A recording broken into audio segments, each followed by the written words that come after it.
If there's one thing we've learned about business and life, it's that people are the X factor. They constantly surprise us, both in amazing ways and not so much. We're Ben and Syya, and welcome to the Gnaw on This Business Bites podcast. This show is all about real life things we all deal with every day, how they relate to business, and how to make some sense out of our daily chaos. Welcome to the show.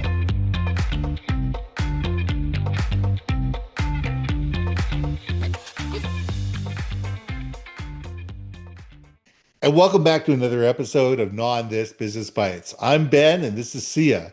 And this week, we're going to talk about rituals that build resilience.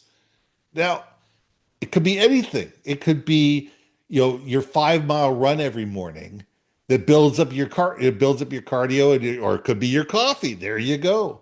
We all have rituals within our lives, either ones that we realize or things that we don't realize, that make our lives more palatable.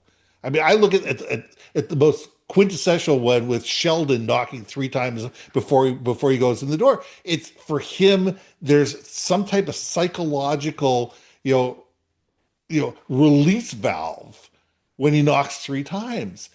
And, it became a comedic thing, but we all have those little things. Some people tap on their table. Some people, people look, says, yeah, the wooden plates here, the steel plates here.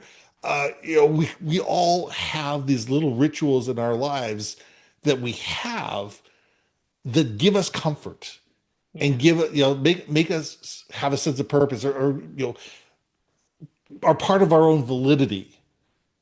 So see, let's gnaw on this. I mean, my friend, some would argue these wonderful idiosyncrasies of habits that we've developed could be called compulsions. Yes. Which I think, it was interesting that you mentioned the Big Bang Theory with Sheldon. It wasn't a compulsion per se. Yes, he kind of they bounce in their little lore. They bounce Yeah. back and forth. And it comes to find out is because, he Oh, his allegedly walked father. in on Yeah, his he parents. walked on his father. Exactly. But that would be the source. But when Penny did it 3 times, he said it's oddly. What do you say? It makes you. It feels oddly good, doesn't it, or something like that, right? Exactly. Or oddly satisfying. And Satisfying. and I think there's something about consistency. I think, and consistency breeds comfort. When you Hmm. have developed habits, they become non-intentional. They just become part of your thing. So I see where when you said running in the morning is that, thing that you do consistently that makes you feel better. Now, granted, that's all, you know, serotonin Endorphins. and all that stuff Yeah. too. Me on the other side is it raises a bunch of kvetching, as you know, because it hurts and it hurts and it Yeah. hurts. But that being said, I do love the idea of having those habits developed in a way that, for my kind of like brain functioning, those types of consistent habits keeps me in check.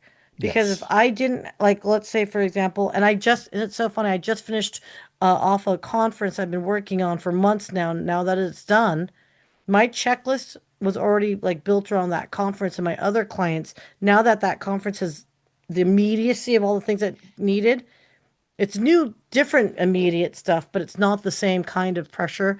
I find myself, though I have my checklist, I feel a little lost because it wasn't Hmm. the same stuff.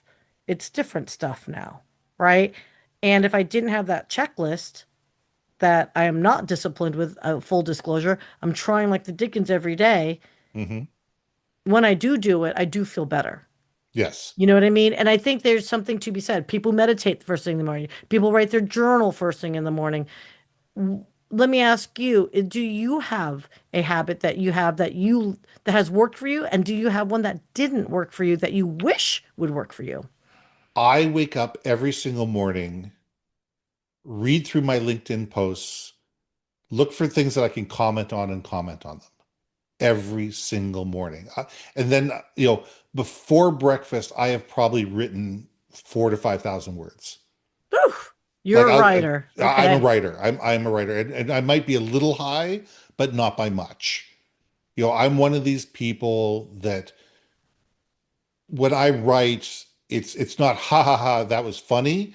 It's paragraphs. And this is why, and this is what I'm thinking, and this is how I believe. And for me, it grounds me first thing in the morning. It grounds Wow. me first thing in the morning as I sit there and say, okay, I've gotten my thoughts out to the universe. And it's not as much my post. I'm not so much about worried about my post. I'm more worried about making sure that I connect with probably about a dozen and a half people on a regular basis. And they may not all get the same level of quote every single day, but I'll sit there and I'll read all their posts and I'll sit there and say, all right, where can I add value? How can I add value? How can I elevate this conversation? And I'll write something. Got And it. for me, that's when I do that, I have the sense of accomplishment that takes me throughout the entire day. I love Because all that. of a sudden, I've set myself up for success and I've engaged my brain long before the first coffee hits my soul. And it's just one of those things. And it drives my wife crazy because she wakes up every morning and she sees me in my lazy boy with my phone, and she goes, "What are you doing? Playing Candy Crush?" I go, "No." And you have to explain to her, this is why I do it. She says, "Well, why don't you do it on your computer?" Going, because if I'm upstairs, I bang really hard on the keyboard and I'll wake you up because I'm a 6 a.m. riser where she doesn't get up till 7. So I need to Uh, be downstairs and quiet and productive and be able to be useful in my own mind before that. Now, things that don't work out for me is that I have become a YouTube scroller. And after about 5 minutes of YouTube scrolling, I sit there and say, okay, put it down, Ben. y- You're wasting your time. You're not being productive. You're sucking time out of your soul, and you got to get out of this. And it's not like I won't come back to it 2, 3 hours later and do it again, but I try to limit myself. yeah. To it's that's my break. That's my release point. That's my thing. But I also feel that it at times it's rotting my brain.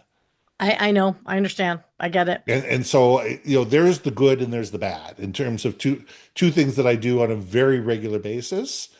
And one makes me feel productive and one makes me feel like I'm wasting my time and I gotta stop that and stop it now. You know, though, I think, and I understand your guilt. It's like a guilt thing, okay? And I'm It not is a saying you feel guilt. It's guilty, absolutely a guilt thing. but it's guilt against being a productive person. Hmm. But I'm gonna challenge everyone, and this is coming from a phone addict, okay? But that being said, in defense of that doom scrolling moment in your life, as long as Yes. it doesn't overtake your life, I think as long as you understand the intention behind the doom scrolling, if it's something where like you just gotta go brain numb, let go. I don't want to think about nothing, like because your brain has to, otherwise or to go take a nap would be the equivalent, right? But Yeah. you're not nappy, you're not in the mood for I'm a not a nap. nappy guy. Yes. Yeah. So, oh, you're not. Oh No, no. man.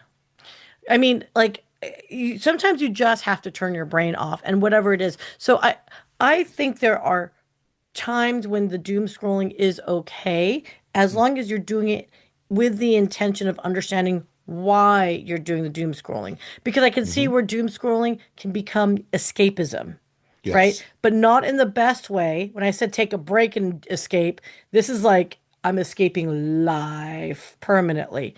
You can just, vacation escape. That's nothing Yes. wrong with vacation escape.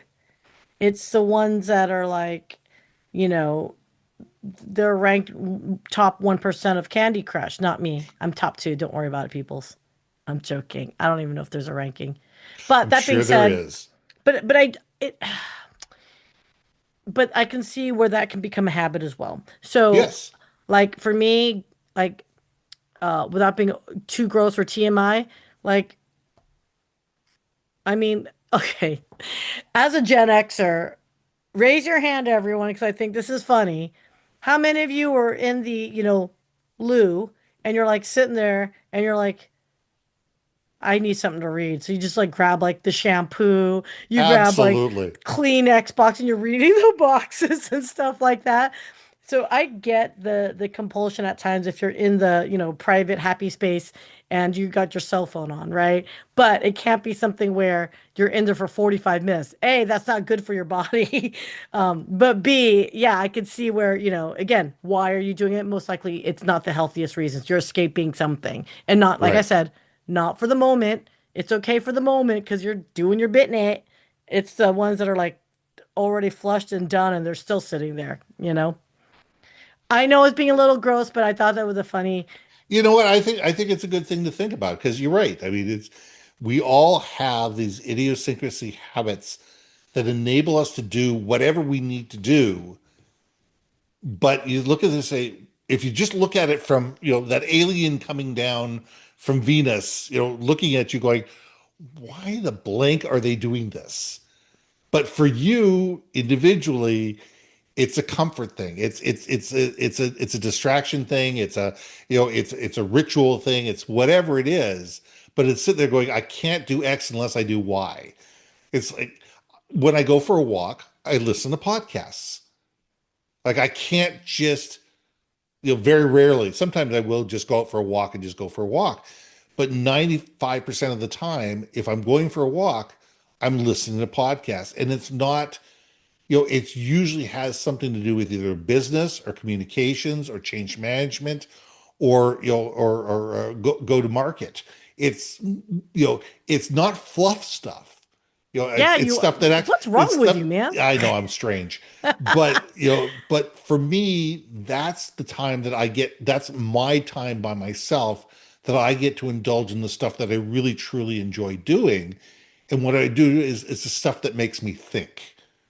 It's stuff that makes me think, and that's where other people just want to totally, you know, disembowel themselves from reality. I sit there and say, okay, now is my time to learn. I have quiet time where I'm not expected to do anything else. Now I can learn the stuff that I really want to learn.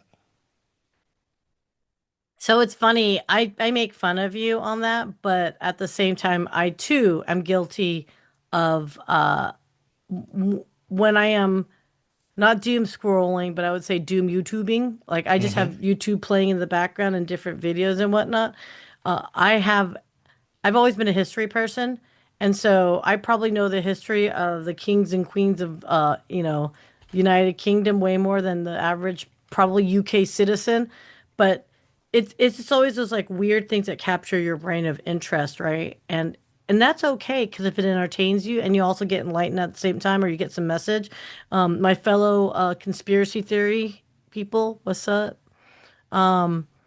Yeah, I think if you develop those habits that maybe help you improve who you are and what you are, so if whatever content you're listening to, for example, in podcasts, helps you be a better person, for in your case, communication and all that good stuff, I mean, I think it's absolutely wonderful. I think in a way, I think what we're talking about is really we're gonna have a habit we're gonna pick up. Why Right. not make one that's good for you? Positive, something that's positive. Positive, right? Like, look, despite popular opinion, everyone, you can't just be like going to every concert every day without maybe potentially going deaf in the process, right? I'm just saying. I'm just saying. But that being said, though, too, though, if music is where your heart and soul is, then freaking ride that happy wave of listening to music, right? Like, Absolutely. you can't besmirch people that this is them, that's, and you know what? Maybe that would make the world a better place if everyone found their happy place and then in that point in time, then we interact with each other because then we're all naturally high and happy. Naturally high being key word here, people. Not That's the other right. happy, happy, which Not is not also a that natural not that substance. Colorado high. Well, it is a natural substance. That's all I'm going to That's articulate and true. be, if we're going to be like persnickety on things. But that being said, internally regulated a happy high. How about that? I totally appreciate it. And I think, as we land this plane, if we take a look at things and say, okay, are the habits that we have detrimental to us, or do they help us enable us to find our better angels? Yes. If we have habits that enable us to find our better angels and become better versions of ourselves, all right, it may be weird, it may be persnickety, whatever, but if it enables you to be a better version of yourself, what's wrong with that? And Exactly. but if we have habits and they are destructive either to ourselves or destructive to other people, maybe we need to take a look at those and sit there and says, is that the best use of our time and the best use of our abilities? Ah, I love that. So shall we cap it there? Yeah, I think we're gonna have to land this plane because you're getting me excited about some other. Man, I love I, our conversations I love our it because conversations. it feeds one topic, and then we're like, "Ooh, here's another topic we can talk about." Right? Perfect. So So let's leave it there. I'm Ben, I'm Sia. and we'll see you soon. Hey, hey, hey! Thanks for listening to another episode of Not on This Business Bites. If you liked what you heard, we most humbly ask that you like, share, and hit that subscribe button. And if you want to communicate more effectively within your organization, contact Ben at yourbrandmarketing.com or me at brilliantbeammedia.com. We can help you build your community, brand awareness, and personality through digital content and podcasting. We cannot wait to hear from you. So see you next week for another episode of Not on This Business Bites.